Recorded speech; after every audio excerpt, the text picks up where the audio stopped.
Muito obrigado, Sra. Coordenadora. Cumprimento o Sr. Bastonário, bem como o Sr. Engenheiro Bento Aires. Foi com muito gosto que ouvimos as vossas preocupações, para já, muito assentes na experiência que têm, numa área que é fundamental para o desenvolvimento deste desígnio relativo à habitação. Nós temos pouco tempo e, portanto, eu ia colocar algumas questões que gostaríamos de ver ou esclarecidas ou mais desenvolvidas. Começava por esta última que referiram, relativamente ao orçamento dos projetos. Nós temos assistido ao longo de muitos anos, nomeadamente no que diz respeito a empreitadas de obras públicas, as derrapagens são crónicas nestes processos.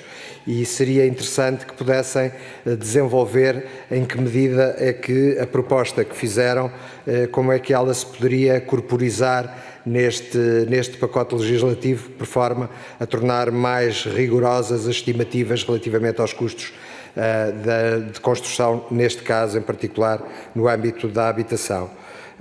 Mas que eu achei particularmente interessante e, sobretudo, importante. As outras duas questões, aliás, em rigor três, são as seguintes.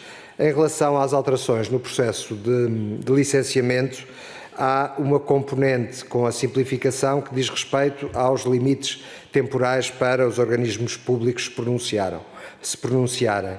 E há, aliada a esta questão, uma responsabilidade dos técnicos, não dos técnicos que apresentam os projetos, mas depois dos técnicos das entidades públicas que os avaliam.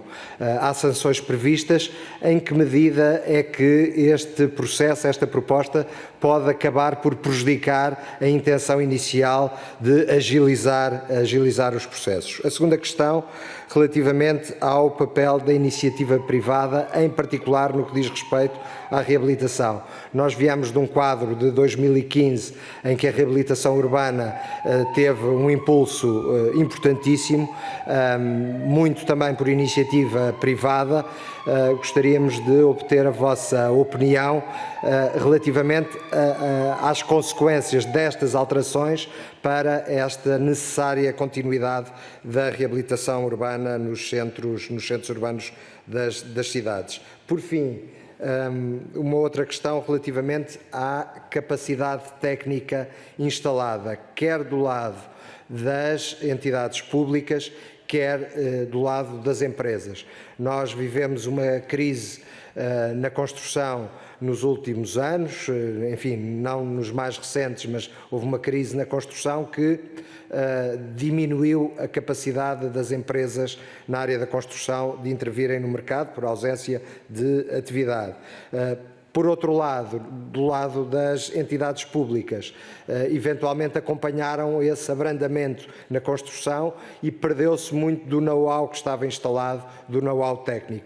E eu pergunto se estarão as entidades públicas e as empresas preparadas para esta ambição que agora se propõe de tão rapidamente fazer crescer o ritmo da construção, para ser rigoroso para quem nos ouve, da construção e da reabilitação e, portanto, do setor da construção. É isso que pretendo dizer. Muito obrigado.